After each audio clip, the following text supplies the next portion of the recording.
Again, it'll speed things up.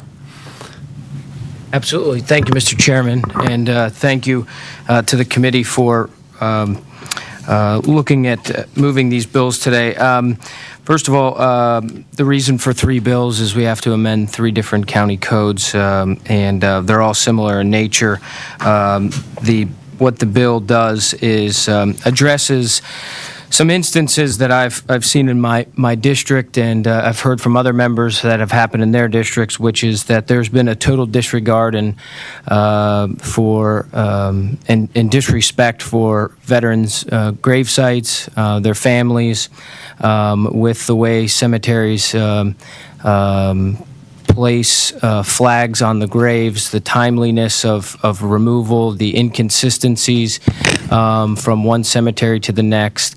And many families feel that that have expressed to me that they feel dismissed by these cemeteries, and because they can hide behind a lack of uniformity in the law and a lack of clarity, they're technically in compliance oftentimes. And so the only remedy that I saw was to provide more clarity in statute and to amend the county codes with some uniformity. That's what these bills hope to do.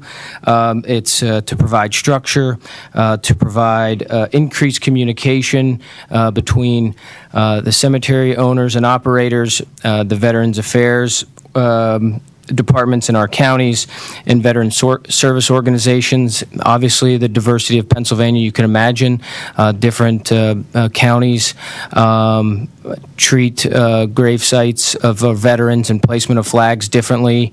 Sometimes the veteran service organizations assumes that responsibility, which I think is great.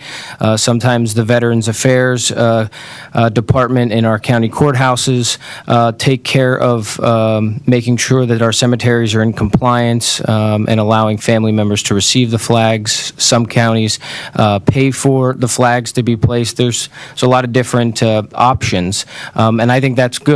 And I don't want to discourage that, the diversity of how we approach this subject in Pennsylvania, but I do think there needs to be some clarity, and that's what my bill hopes to do, to stop the disrespect of our servicemen and women, allow us to honor them and their families appropriately throughout the year, and to provide some clarity and some teeth for families that observe these disrespectful decisions and allow them to force the cemeteries to come in compliance.